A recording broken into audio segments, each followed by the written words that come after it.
Hai guys, sebelumnya terima kasih sudah mau menonton video ini. Tapi jangan lupa tekan tombol like dan share dulu ya, karena like dari kalian begitu berharga guys.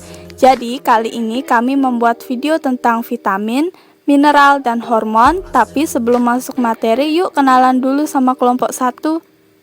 Nah, anggota kelompok 1 ada Igusti Ayoeka Tresna Aryani dan Dide Setia Pranata akan membawakan materi tentang vitamin. Lalu ada Anissa Hidayatin, M. Zaki Al-Hafid, dan Lia Resti Fauzi akan membawakan materi tentang mineral. And last but not least ada Baik Rabiatul Adawiyah, Atika Sari, dan Siki Roki Batul akan membawakan materi tentang hormon. So, ayo kita mulai belajar bersama. Enjoy! Hai semuanya, jadi kali ini saya dan kelompok saya akan mempresentasikan hasil diskusi kami tentang vitamin, mineral, dan hormon.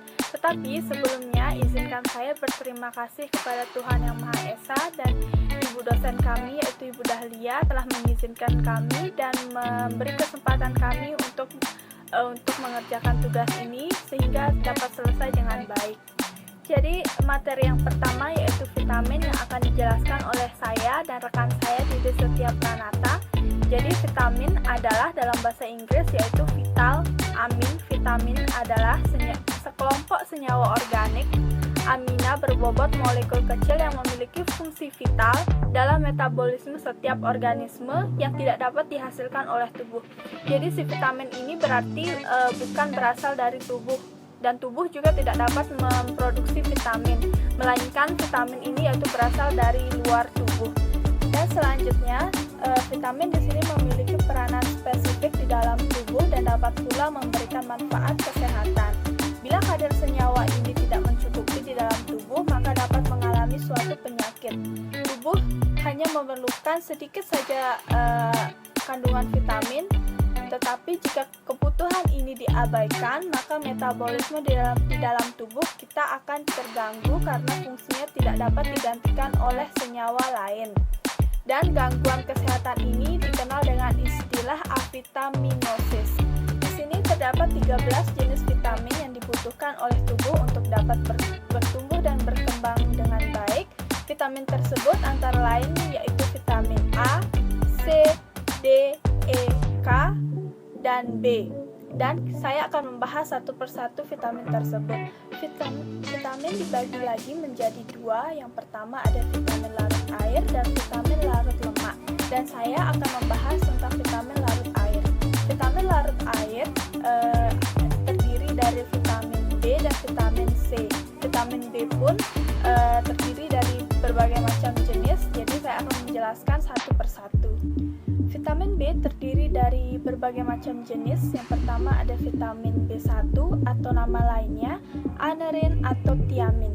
Jadi fungsi dari vitamin B1 ini yang pertama sebagai koenzim dari enzim yang diperlukan dalam metabolisme karbohidrat. Yang kedua untuk mempengaruhi keseimbangan air di dalam tubuh. Yang ketiga untuk mempengaruhi penyerapan zat lemak oleh otot usus. Yang keempat, untuk memelihara nafsu makan yang sehat dan pencernaan fungsinya. Jadi vitamin B1 ini dapat ditemukan pada makanan hati, jantung, ginjal, otak, susu, kuning telur, kulit ari beras, gandum, wortel, biji buah polong, dan ragi. Akibat dari kekurangan B1 pun kulit akan mengalami berbagai gangguan seperti kulit kering dan bersisik. Tubuh juga dapat mengalami beri-beri, gangguan saluran pencernaan. Yang kedua yaitu vitamin B2 atau nama lainnya riboflavin atau lactoflavin. Jadi fungsi dari vitamin B2 ini untuk memindahkan rangsangan sinar ke saraf mata. Yang kedua sebagai enzim pada proses oksidasi di dalam sel. Yang ketiga memelihara jaringan kulit sekitar mulut. Yang keempat untuk memelihara nafsu makan dan fungsi saraf. Dan yang kelima untuk menghasilkan energi di dalam sel. Jadi sumber vitamin B2 ini banyak ditemukan pada sayur-sayuran yang segar, kacang kedelai, kuning telur, dan susu. Akibat dari kekurangan vitamin B2 ini akan menyebabkan menurunnya daya tahan tubuh, kulit kering bersisik, mulut kering, bibir pecah-pecah, dan sariawan. Selanjutnya yaitu vitamin B3 atau nama lainnya niacin atau asam nikotinat atau antipelamin. pellagra. Jadi fungsi dari vitamin B3 ini yang pertama untuk pertumbuhan dan perbanyak sel, yang kedua untuk perombakan karbohidrat, lemak dan protein, yang ketiga mencegah penyakit pellagra, yang keempat memelihara pencernaan, yang kelima berperan penting sebagai koenzim yang diperlukan oleh semua proses hidup di dalam sel. Jadi vitamin B3 ini dapat ditemukan pada makanan hewani seperti ragi, hati, ginjal, daging unggas, dan ikan. Dan akan tetapi terdapat berbagai sumber pangan lainnya yang juga mengandung vitamin ini dalam kadar yang tinggi, antara lain yaitu gandum dan kentang manis. Dan akibat kekurangan dari vitamin B3 ini dapat menyebabkan tubuh mengalami kekejangan, kram otot, gangguan sistem pencernaan, muntah-muntah, dan mual. Jadi selanjutnya yaitu vitamin B6 atau nama lainnya adermin atau pyridoxine. Jadi vitamin ini merupakan bagian dari gugusan protestik dari enzim dekarboksilase dan transaminase tertentu. Jadi fungsi dari vitamin B6 ini yaitu untuk pertumbuhan dan pekerjaan urat saraf, yang kedua untuk pembentukan sel-sel darah merah dan sel-sel kulit. Vitamin B6 ini dapat ditemukan pada beras, jagung, kacang-kacangan, daging, dan ikan. Dan akibat kekurangan dari B6 dalam jumlah banyak dapat menyebabkan kulit pecah-pecah, kram otot, dan insomnia. Selanjutnya yaitu vitamin B5 atau nama lainnya pantotenat. Jadi vitamin ini berfungsi untuk bahan pelengkap dalam koenzim A yang penting dalam pembentukan karbohidrat, lemak, dan protein, serta juga vitamin ini berfungsi untuk menjaga tingkat normal gula darah. Vitamin B5 ini dapat ditemukan pada makanan hewani seperti daging, susu, ginjal, dan hati, hingga makanan nabati seperti sayur-sayuran hijau dan kacang hijau. Akibat kekurangan dari vitamin B5 ini pun dalam jumlah yang banyak dapat berakibat seperti kulit pecah-pecah dan bersisik, serta disertai dengan kram otot dan gangguan tidur atau insomnia. Kemudian ada vitamin B9 atau nama lainnya yaitu asam folat. Jadi vitamin B9 ini penting untuk pembentukan sel darah merah atau berfungsi sebagai anti anemia pernisiosa dalam membentuk asam nukleat atau DNA dan RNA serta metabolisme kelompok metil. Jadi sumber vitamin B9 ini dapat ditemui pada sayuran hijau, hati, daging tanpa lemak, serelia utuh, biji-bijian, kacang-kacangan, dan jeruk. Akibat kekurangan dari vitamin B9 dapat menyebabkan terganggunya fungsi otak, pertumbuhan tulang belakang, sariawan, dan diare. Selanjutnya bagian dari vitamin B yang terakhir ada vitamin B12 atau nama lainnya cyanocobalamin. Jadi vitamin B12 ini juga dikenal sebagai anti anemia pernisiosa seperti vitamin sebelumnya yaitu asam folat. Jadi fungsi vitamin B12 ini yang pertama yaitu metabolisme sel dalam pertumbuhan, yang kedua metabolisme atau pembentukan sel darah. Vitamin B12 ini dapat ditemukan pada hati, daging, unggas, ikan, telur, susu, keju, udang, dan kerang. Dan akibat dari kekurangan vitamin B12 ini yaitu bisa menyebabkan anemia atau kekurangan darah, mudah lelah, lesu, dan iritasi kulit. Dan yang terakhir dari bagian vitamin yang larut air yaitu vitamin C, nama lainnya asam askorbinat. Jadi fungsi dari vitamin C ini yang pertama yaitu untuk mempengaruhi kerja kelenjar anak ginjal, yang kedua untuk mempengaruhi pembentukan trombosit, yang ketiga menjaga gigi melekat kuat pada gusi, yang keempat berperan dalam proses pembentukan kolagen. Adapun sumber dari vitamin C yaitu terdapat pada buah-buahan dan sayuran. Yang pertama buahnya yaitu jeruk, stroberi, anggur, tomat, brokoli, dan kentang. Di sini akibat kekurangan dari vitamin C dapat menyebabkan gusi berdarah dan nyeri pada persendian. Akumulasi vitamin C yang berlebihan di dalam tubuh dapat menyebabkan batu ginjal, gangguan saluran pencernaan, dan rusaknya sel darah merah. Jadi kesimpulannya vitamin C ini dapat berakibat baik dan berakibat buruk di dalam tubuh. Dan sekian yang bisa saya sampaikan dari materi vitamin yang larut air, dan akan dilanjutkan oleh teman saya yaitu Didi Setia Pranata akan membahas tentang vitamin yang larut saya Didistia Pranata dari kelas Farmasi 2B. Di sini saya akan menjelaskan vitamin larut lemak, yaitu vitamin A. Fungsi vitamin A di dalam tubuh adalah yang pertama untuk pertumbuhan sel-sel epitel, yang kedua sebagai bahan yang diperlukan dalam proses penerimaan rangsangan cahaya oleh sel-sel Bacillus pada retina waktu senja. Sumber vitamin A adalah minyak ikan, ikan hati, mentega, serta tumbuhan yang berwarna hijau dan kuning. Tumbuhan berwarna kuning banyak mengandung protein yang merupakan provitamin A. Di dalam hati karotin akan diubah menjadi vitamin A. Akibat kekurangan vitamin A, penderita akan mengalami rabun senja dan katarak. Kelebihan asupan vitamin A dapat menyebabkan keracunan pada tubuh. Penyakit dapat ditimbulkan antara lain pusing-pusing, kerontokan rambut, kulit kering, bersisik, dan pingsan. Selanjutnya, vitamin D. Sekarang telah ditemukan 4 macam vitamin D, yaitu vitamin D1 ergostein, D2 kalsiferol, D3 dan D4. Vitamin D3 adalah yang paling aktif. Fungsi vitamin D di dalam tubuh adalah untuk yang pertama mengatur kadar zat kapur dan fosfor di dalam darah bersama kelenjar anak gondok. Yang kedua, memperbesar penyerapan zat kapur dan fosfor dalam usus. Yang ketiga, mempengaruhi kerja kelenjar endokrin. Yang keempat, mempengaruhi proses osifikasi.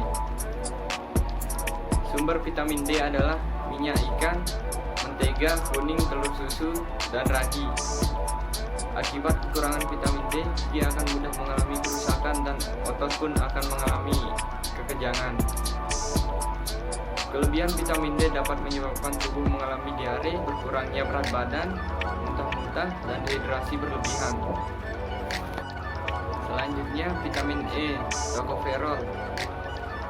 Kita mengenal ada 3 macam vitamin E, yaitu vitamin E1 alpha tocopherol, vitamin E2 beta tocopherol, dan vitamin E3 gamma tocopherol.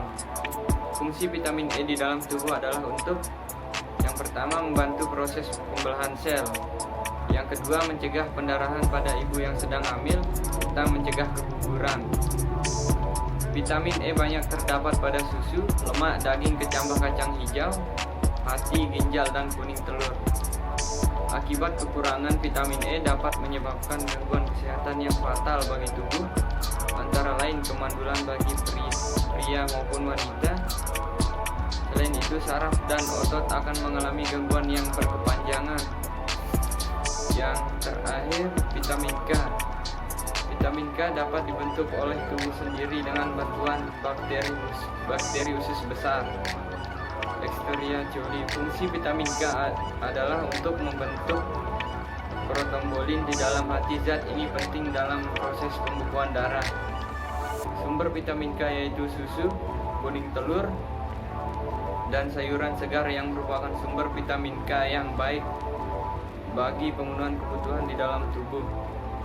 Akibat kekurangan vitamin K akan berakibat pada pendarahan di dalam tubuh dan kesulitan pembekuan darah saat terjadi luka dan pendarahan. Assalamualaikum warahmatullahi wabarakatuh. Perkenalkan, nama saya Anissa Hidayatin dari kelas Farmasi 2B akan menjelaskan materi tentang mineral. Apa itu mineral? Mineral merupakan suatu zat padat yang tersusun dari senyawa kimia yang dibentuk secara alami oleh peristiwa-peristiwa anorganik yang memiliki penempatan atom secara beraturan dan memiliki sifat fisika dan kimia tertentu. Jenis-jenis mineral dan manfaatnya. Yang pertama, makromineral. Makromineral merupakan jenis mineral yang diperlukan oleh tubuh dalam jumlah besar. Yang kedua, mikromineral. Mikromineral merupakan jenis mineral yang diperlukan oleh tubuh dalam jumlah sedikit. Jenis-jenis makromineral ada 4. Yang pertama, fosfor. Fosfor merupakan satu dari 4 jenis mineral dalam tubuh. Zat ini memiliki fungsi penting sebagai komponen pembentukan enzim dan sel. Selain itu, mineral ini juga berperan penting dalam menjaga kesehatan tulang dan metabolisme tubuh. Yang kedua, kalsium. Kalsium merupakan mineral yang memiliki banyak peranan penting dalam kesehatan tubuh. Selain menjaga kepadatan tulang, kalsium juga berperan. Mineral ini juga berperan penting dalam menjaga kesehatan tulang dan metabolisme tubuh.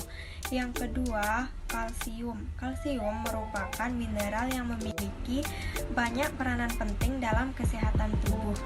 Selain menjaga kepadatan tulang, kalsium juga berperan dalam pembekuan darah saat luka, mengaktifkan berbagai enzim penting dalam tubuh, dan bahkan dapat mencegah preeklamsia. Contoh makanan yang kaya akan kalsium adalah susu, keju, yogurt, dan makanan lain. Yang ketiga, magnesium. Magnesium ini diperlukan dalam pengaturan tekanan darah, gula darah, dan kontraksi otot. Mineral ini juga berperan dalam menghantarkan sinyal pada saraf, mengaktifkan beberapa enzim dalam tubuh, serta menjaga keseimbangan elektrolit. Magnesium banyak terkandung dalam beberapa jenis makanan seperti sayuran hijau, alpukat, kacang-kacangan, dan coklat hitam. Yang terakhir yaitu natrium. Mineral satu ini sangat populer di halayak yang banyak terkandung dalam garam dan bahan penguat rasa. Di sini saya akan menjelaskan jenis-jenis mikromineral. Yang pertama itu yodium. Yodium merupakan bagian penting dari hormon tiroid yang berperan dalam mengatur seluruh proses metabolisme dalam tubuh. Yang kedua itu mangan. Mangan memainkan peran penting dalam tubuh, yaitu regenerasi sel darah merah, pembentukan tulang, dan melancarkan siklus reproduksi. Yang ketiga itu selenium. Diperlukan tubuh untuk metabolisme hormon tiroid, pembentukan DNA, serta mencegah kerusakan sel-sel dalam tubuh. Nah, yang terakhir itu kromium. Kromium juga termasuk ke dalam jenis mikromineral. Tubuh membentukkan asupan mineral untuk membantu menjaga dan mengatur kadar glukosa dalam darah. Nah, di sini ada fungsi-fungsi mineral di tubuh. Yang pertama itu menghasilkan enzim, yang kedua itu mengontrol tekanan osmotik dalam tubuh, yang ketiga membentuk struktur jaringan lunak dan keras, yang keempat merawat kesehatan tulang dan gigi, dan kelima membantu pembentukan zat antibodi, yang keenam membantu kontraksi otot dan respons saraf, yang kedelapan itu mencegah nyeri pada otot, yang kesembilan mengendalikan keseimbangan kadar air dalam asam basa dalam darah, yang ke-10 itu merawat fungsi otak, terus yang ke-11 menyalurkan oksigen ke dalam tubuh, dan yang terakhir menjaga kesehatan jantung dan saraf. Assalamualaikum warahmatullahi wabarakatuh. Di sini saya akan menjelaskan tentang sifat-sifat mineral.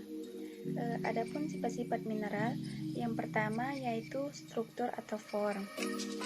Bentuk-bentuk mineral dapat dikatakan kristalin apabila mineral tersebut memiliki bidang kristal yang cukup jelas dan khas, atau disebut dengan amor. Sifat yang kedua yaitu pecahan atau fraktur. Pecahan mineral terbagi menjadi konsoidal, pecahan yang membentuk gelombang melengkung pada permukaan pecahan, seperti pecahan botol dan penampakan kulit terang. Contohnya yaitu kuarsa. Binary atau fibrous, pecahan yang memperlihatkan seperti serat. Contohnya yaitu asbes, augit, dan hyperstein. Elfen, pecahan yang dihasilkan bentuk permukaan yang halus. Contohnya limonit. Unifan, pecahan yang dihasilkan melalui bentuk permukaan yang kasar. Contohnya magnetit, hematitel, chalcopyrite, dan garnet. Sifat mineral yang ketiga yaitu kekerasan. Ketahanan suatu mineral terhadap goresan itulah yang dinamakan kekerasan dalam mineral. Untuk mengetahui tingkat kekerasan mineral, secara relatif dapat menggunakan skala Mohs yang dimulai dari angka 1 yang artinya paling lunak hingga angka 10 berarti mineral tersebut paling keras. Sifat mineral yang keempat yaitu warna atau color. Warna pada mineral adalah penampakan yang dapat dilihat secara langsung jika terkena cahaya. Warna mineral dibedakan menjadi ideokromatik. Warna mineral akan selalu sama atau tetap, biasanya ditemukan pada mineral-mineral yang tidak bisa tembus cahaya atau opak, seperti magnetik, pirit, dan galena. Alokromatik. Warna mineral tidak tetap atau dapat berubah. Hal ini tergantung dari material pengotornya, dan biasanya dapat ditembus cahaya seperti kalsit dan kuarsa.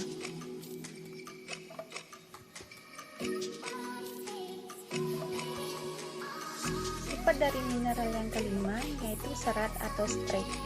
Serat merupakan warna dalam mineral dari wujud serbuk atau hancuran. Warna mineral ini dapat diperoleh jika mineral digoreskan pada bagian kasar, seperti kepingan porselen, atau dilakukan penumbukan mineral, lalu dilihat warna bubuk tersebut. Sifat yang keenam yaitu belahan atau cleavage. Belahan merupakan penampakan dari mineral yang berdasarkan kemampuannya untuk membelah melalui bidang belahan yang rata dan juga licin. Biasanya, bidang belahan berbentuk sejajar dengan bidang tertentu. Contoh mineral yang dapat membelah yaitu kalsit. Kalsit memiliki 3 arah belahan, sedangkan untuk kuarsa tidak memiliki belahan. Sifat yang ke-7 yaitu kemagnetan. Sifat dari mineral terhadap gaya magnet berdasarkan reaksi mineral saat dipapar medan magnet. Dibedakan menjadi 3 jenis.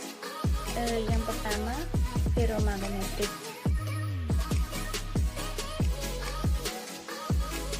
Mineral ferromagnetik akan mudah untuk ditarik atau ditarik dengan kuat jika terdapat medan magnet dari luar. Mineral ferromagnetik memiliki sifat kemagnetan yang permanen. Contohnya yaitu magnetik, pirotik, disolvit, sintaitik, dan lain sebagainya. Paramagnetik. Mineral-mineral paramagnetik akan ditarik oleh medan magnet hanya sementara saja. Mineral ini akan bersifat magnetik saat berada dekat di sekitar medan magnet. Jika dijauhkan dari medan magnet, akan hilang sifat kemagnetannya. Contohnya yaitu hematit, pirit, olivin, mineral, mika, dan lain-lain.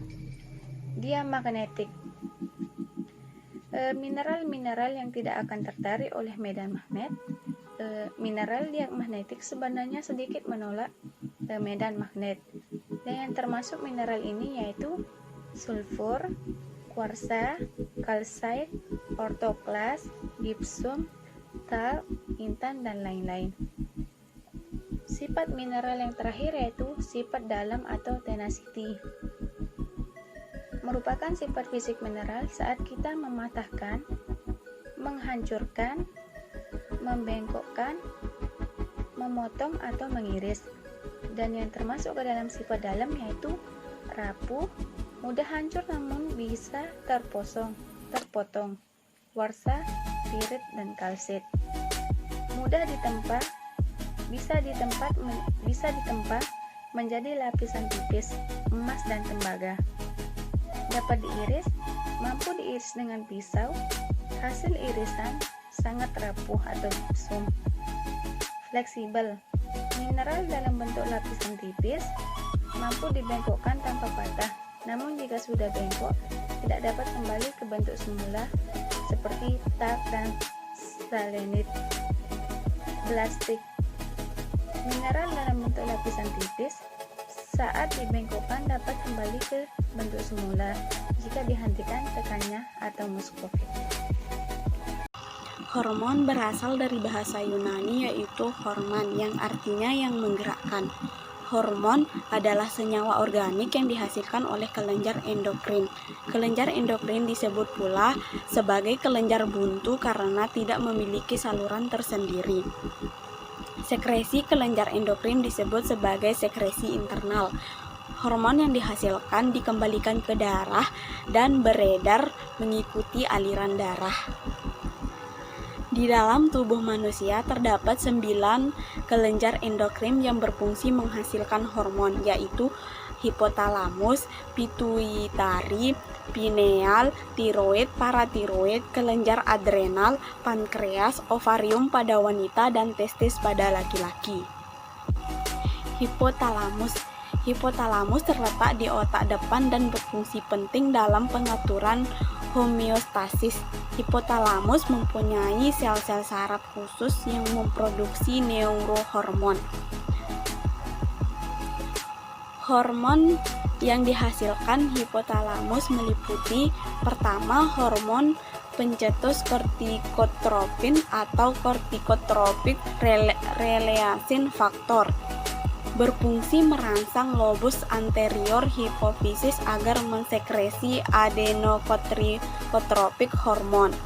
Yang kedua ada hormon pencetus hormon pertumbuhan atau growth hormone relaxing factor. Fungsinya merangsang pengeluaran hormon pertumbuhan somatotropik hormon. Yang ketiga ada hormon pencetus tirotropik atau tirotropik relaxing factor, berfungsi merangsang lobus anterior agar mensekresi thyroid stimulating hormone. Yang keempat ada hormon pencetus hormon FSH atau follicle stimulating hormone relaxation factor. Fungsinya merangsang lobus anterior mensekresi follicle stimulating hormone atau FSH. Kemudian ada hormon pencetus hormon LH atau luteinizing hormone relaxing factor, berfungsi merangsang lobus anterior mensekresi luteinizing hormone atau LH. Bismillahirrahmanirrahim. Assalamualaikum warahmatullahi wabarakatuh. Nama saya Atika Sari. Di sini saya akan melanjutkan presentasi sebelumnya, yaitu tentang hipofisis. Hipofisis ini dibagi menjadi 3, yaitu anterior, tengah, dan posterior. Tengah ini biasanya terdapat pada saat kita bayi dan akan mengecil sudah kita dewasa. Hipofisis ini sangat berperan penting dalam tubuh kita, yaitu untuk mengatur kimia tubuh dalam tubuh kita. Oleh sebab itu, hipofisis ini disebut dengan master of gland karena mengatur tubuh kita. Dan yang selanjutnya, kelenjar pineal. Kelenjar pineal ini terletak di tengah otak kita, dan kelenjar ini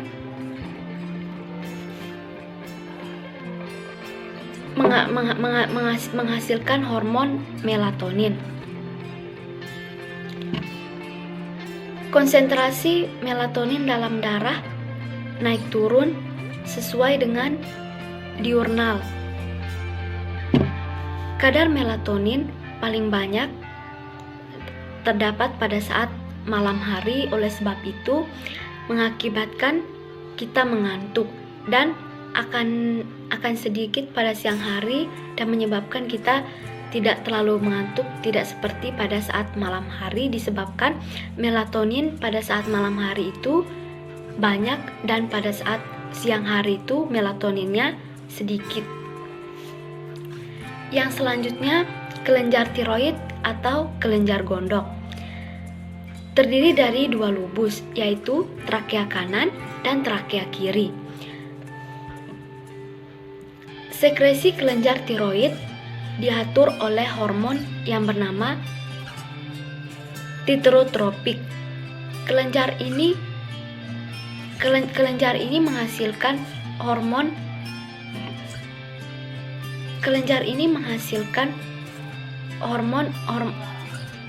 tiroksid yang berfungsi mengatur O2, CO2 di dalam tubuh kita, dan kelenjar ini juga mengatur mental kita dan menghasilkan metabolisme. Dan yang terakhir, kelenjar anagondok atau paratiroid.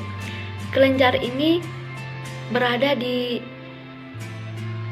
sisi-sisi setiap kelenjar yang kecil yang disebut kelenjar anagondok.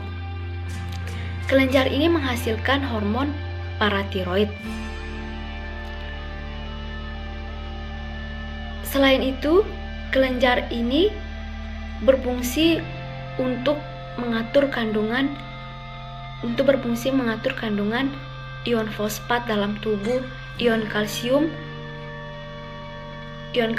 dan biasanya ion-ion tersebut terdapat di vitamin D. Sekian dari saya. Wabillahi taufiq wal hidayah. Wassalamualaikum warahmatullahi wabarakatuh. Kelenjar selanjutnya yaitu kelenjar anak ginjal atau bisa dibilang adrenal atau kata lain kelenjar suprarenal. Nah, kelenjar ini terletak di atas kutub setiap ginjal. Kelenjar ini terdiri dari dua bagian, yaitu bagian luar berwarna kekuningan yang disebut dengan korteks dan bagian dalam yang disebut dengan medula. Setiap bagian ini mempunyai dua hormon, yaitu pertama bagian korteks.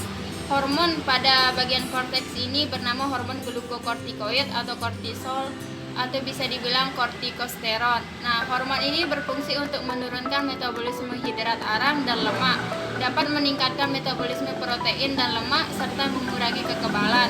Nah, selanjutnya hormon yang ada pada bagian korteks ini bernama hormon mineral kortikoid atau aldosteron, di mana fungsi hormon ini dapat meningkatkan metabolisme hidrat arang, menahan natrium dan klorida dalam tubuh serta regulasi air. Nah, untuk bagian yang kedua yaitu bagian medula, di mana bagian ini ada dua hormon. Yang pertama hormon adrenalin dan hormon non-adrenalin. Untuk hormon adrenalin atau bisa disebut dengan epinefrin berfungsi untuk mempercepat kerja jantung, menaikkan tekanan darah, mempercepat pengubahan glikogen dan glukosa pada hati, menaikkan gula darah dan mengurangi glikogen menjadi asam laktat pada otot. Nah, hormon yang kedua pada bagian medula yaitu hormon non-adrenalin non-epinefrin. Hormon ini berfungsi untuk menurunkan tekanan darah dan denyut jantung. Biasanya adrenalin dan hormon non-adrenalin ini bekerja antagonis. Selanjutnya yaitu kelenjar pankreas, di mana pankreas ini terdapat kelompok sel yang disebut dengan pulau Langerhans. Nah, pulau ini berfungsi sebagai kelenjar endokrin yang menghasilkan hormon insulin. Nah, hormon ini membantu mengubah gula menjadi glikogen pada hati dan otot lurik. Kekurangan hormon insulin ini akan mengakibatkan gula darah tidak dapat diubah menjadi glikogen untuk disimpan dalam otot, sehingga ketika hormon ini tidak ada di dalam tubuh maka akan menimbulkan penyakit kencing manis atau bisa dibilang diabetes mellitus. Nah, hormon pankreas ini bukan hanya menghasilkan hormon insulin melainkan hormon lain seperti hormon glukagon. Nah, hormon ini berfungsi menaikkan gula darah dengan mengubah glikogen menjadi glukosa. Selanjutnya yaitu kelenjar ovarium, di mana ovarium ini berbentuk seperti buah kenari dan terletak di kanan dan kiri uterus. Nah, ovarium ini menghasilkan ovum atau sel telur. Ovarium juga menghasilkan hormon. Hormon yang dihasilkan ovarium ini ada dua, yaitu hormon estrogen dan hormon progesteron. Untuk fungsi hormon estrogen ini yaitu untuk merangsang pertumbuhan ciri-ciri kelamin sekunder pada wanita dan perilaku seksualnya. Dan untuk hormon progesteron ini berfungsi untuk memelihara kehamilan, perkembangan dan pertumbuhan kelenjar air susu. Nah, hormon yang ada pada kelenjar ovarium ini hanya ada pada wanita. selanjutnya yaitu hormon testi, di mana testi ini adalah organ reproduksi laki-laki, berfungsi untuk menghasilkan spermatozoa dan satu hormon yaitu hormon testosteron. Nah, sekresi hormon testosteron ini bertambah pada masa pubertas. Ketika pria sudah pubertas, maka hormon ini akan terus bertambah, sehingga hormon ini berpengaruh terhadap perkembangan ciri-ciri kelamin sekunder pada pria dan perilaku seksualnya. Gimana guys, bisa dipahami kan?